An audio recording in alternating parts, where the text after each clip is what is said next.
Republic Act Number 4136, an act to compile the laws relative to land transportation and traffic rules to create a land transportation commission and for other purposes.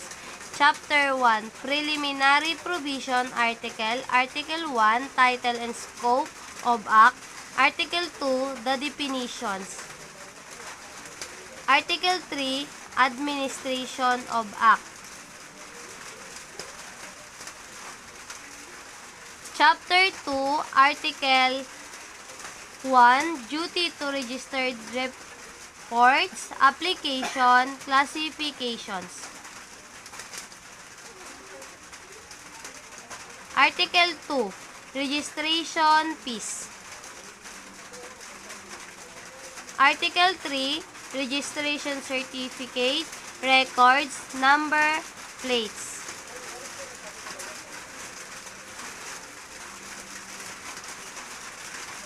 Chapter 3, Operation of Motor Vehicle. Article 1, License to drive motor vehicles.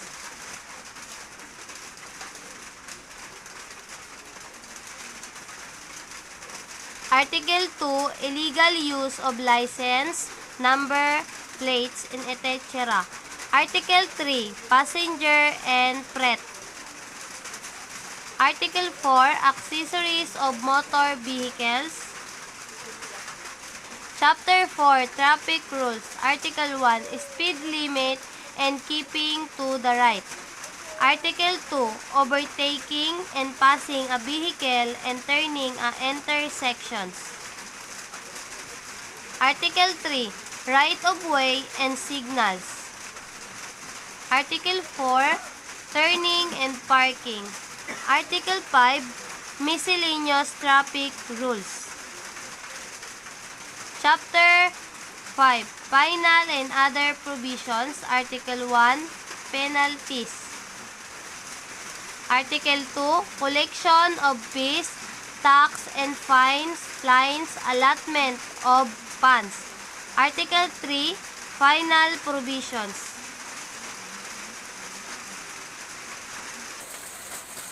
To summarize, the RA 4136 means that required all motor vehicle to be registered in a national registry. It also sets the registration requirements and fees for every car owner. Aside from that, this law also required driver to apply for a professional and non-professional license. Republic Act 8750, an act requiring the mandatory compliance by motorists of private and public vehicle to use seatbelt device and requiring vehicle manufacturers to install seatbelt device in all their manufactured vehicles. Section 1, short title. This act shall be known as Seatbelt Use Act of 19999. Section 2, Declaration of Policy. Section 3, Definition of Terms. Motorist, seatbelt device, motor vehicle, private motor vehicle, public motor vehicle. Motor vehicle of running engine, front seat passenger.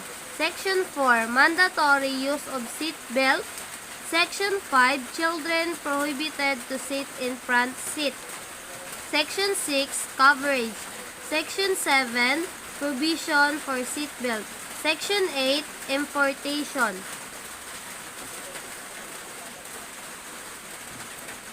Section 9, Type of seatbelt device required. Section 10, Registration. Section 11, Period of implementation. Section 12, Penalties and fines. Section 13, Nationwide Public Information Campaign. Section 14, Separability Clause. Section 15, Repealing Clause. Section 16, Effectivity Clause. It's approved at August 5, 1999. To explain the RA 8750, This act, the law that requires a mandatory compliance of public and private motorists to use seatbelt device in line with the policy of the state in pursuing a more proactive and preventive approach in securing the safety of passengers and drivers. The next is Republic Act number 10054. An act mandating all motorcycle riders to wear standard protective motorcycle helmets while driving and providing penalties therefore. Section 1, short title. This act shall be known as the Motorcycle Helmet Act of 2009. Section 2, the Declaration of Policy. Section 3, mandatory use of motorcycle helmet. Section 4, exemption. Section 5, provision of motorcycle helmet. Section 6, implementations.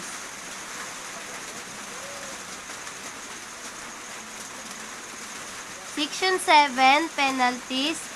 Section 8, nationwide public information campaign. Section 9, separability clause. Section 10, refilling clause. Section 11, effectivity clause. To summarize the RA 10054, this law explained that all motorcycle riders, including back riders, to wear standard protective helmets. The next is RA 10586, implementing rules and regulations. An act penalizing person driving under the influence of alcohol, dangerous drugs, and similar substances and for other purposes. Anti-Drunk and Drugs Driving Act of 2013. Section 1, Policy. Section 2, Coverage. Section 3, Definition of Terms.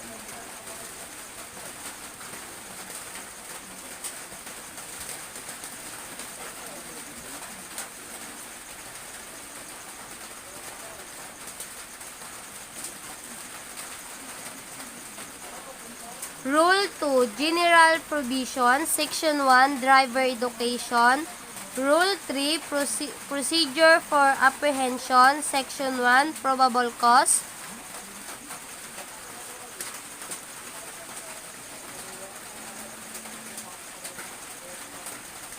Section 2, Driver License Custody. Section 4, Mandatory Alcohol and Drug Testing. Section 1, Mandatory Alcohol and Chemical Testing of driver involved in motor vehicular accidents. Section 2, Nationwide Random Terminal Inspection and Quick Random Drug Test.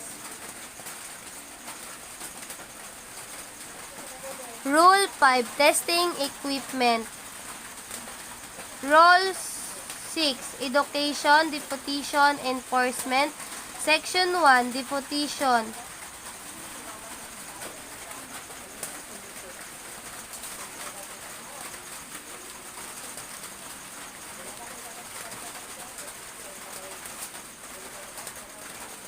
Section 2, Law Enforcement Officer Education. Rule 7, Penalties. Section 1.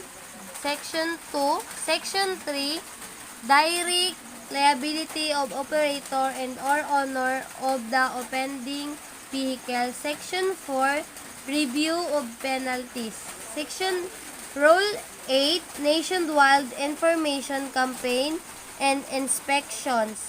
Section 1, Nationwide Information Campaign. Rule 9, Final Provision. Section 1, Roll Committee. Section 2, Effectivity. Section 3, Refilling Clause. Section 4, Separability Clause. To summarize, the RA 10586, this act penalizes anyone while driving a motor vehicle is also intoxicated with alcohol or is under the influence of dangerous drugs and other similar substance. Republic Act 10913. An act defining and finalizing distracted driving. Section 1, short title, this act shall be known as the Anti-Distracted Driving Act. Section 2, declaration of policy. Section 3, definition of terms. Section 4, distracted driving. Section 5, extent of coverage. Section 6, exemptions. Section 7, nationwide public information campaign. Section 8, penalties. Section 9, liability of owner and or operator of the vehicle driven by the offender. Section 10, enforcement and assistance by other agencies.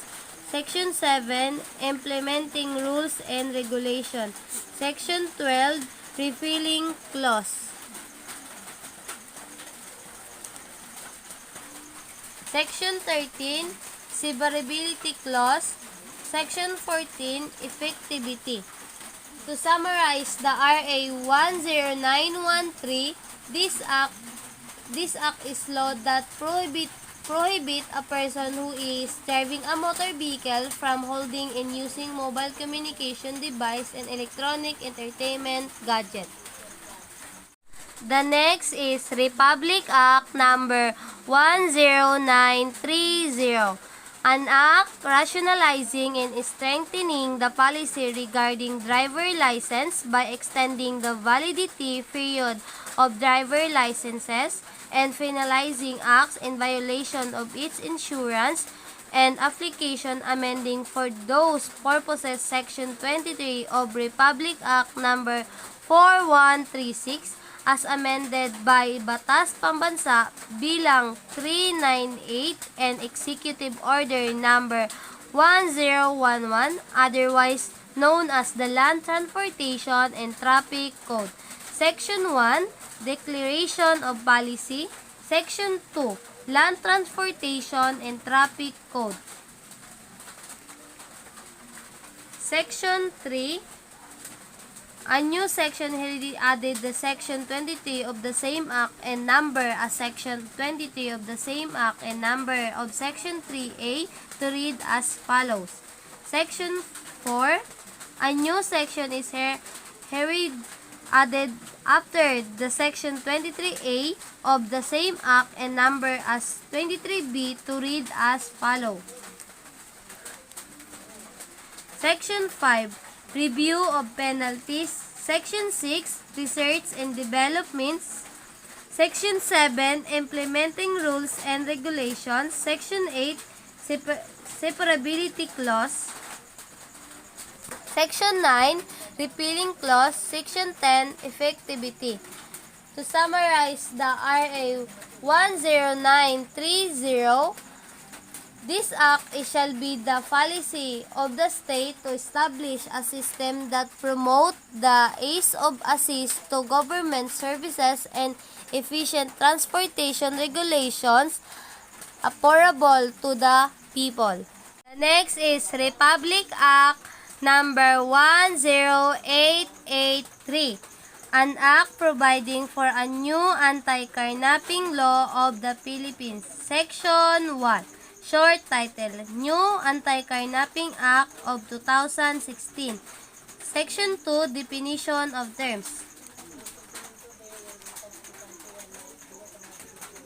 Section 3, carnapping penalties. Section 4, concealment of carnapping.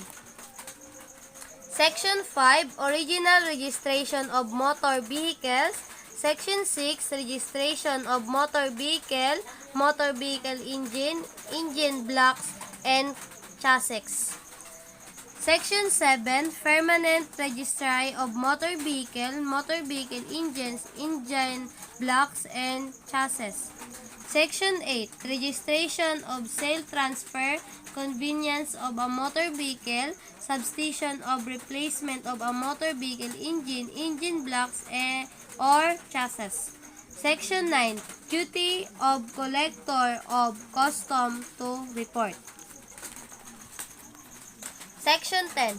Duty of importers, distributor, and seller of motor vehicle to keep record of stocks. Section 11. Duty of manufacturers of engine blocks, chassis, or body to cause the numbering of engine blocks, chassis, or body manufacturers. Section 12. Clearance and permit required for assembly or rebuilding a motor vehicle. Section 13. Clearance required for shipment of a motor vehicle engines, engine blocks, chassis, or body. Section 14. Defacing or tampering with serial number of motor vehicle engines in engine blocks and chassis. Section 15. Identity transfer. Section 16. Transfer of vehicle plate.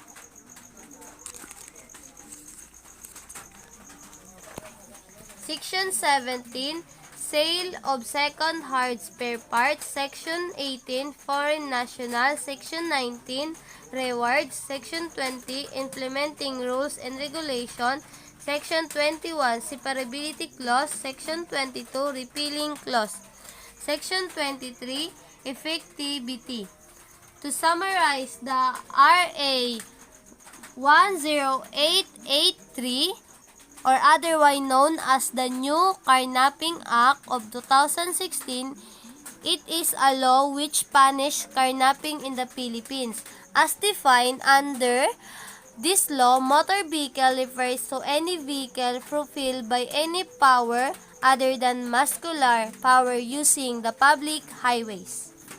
The next is Republic Act number 10916, an act requiring the mandatory installation of speed limiter in public utility in certain types of vehicle. Section 1, short title, this act shall be known as the Road Speed Limiter Act of 2016. Section 2, Declaration of Policy. Section 3, Definition of Terms. Section 4, Mandatory Installation of Speed Limiter. Section 5, No Speed Limiter, No Registration. Section 6, Setting of Standard. Section 7, Accreditation. Section 8, Implementing Rules and Regulations. Section 9, Fines and Penalties. Section 10, Appropriation. Section 11, Separability Clause. Section 12, Repealing Clause. Section 13, Effectivity.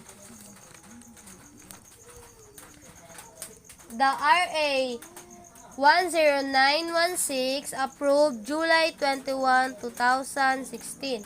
To summarize, this RA is hereby declared the policy of the state to maintain at all times the safety and protection of the public, and it shall pursue a more proactive and preventive approach to secure the safety of passengers and public in general on roads and highways. As is Republic Act number 10666, an act providing for the safety of children aboard motorcycle. Section 1, Coverage. Section 2, Definition of Terms. Section 3, Prohibitions. Section 4, Exceptions. Section 6, Official receipt of the motorcycle. Section 7, Adjudication. Section 8, Penalties. Section 9, Qualifying Circumstances. Section 10, Review of Penalties. Section 11, Authority to deputize traffic enforcers and local government units.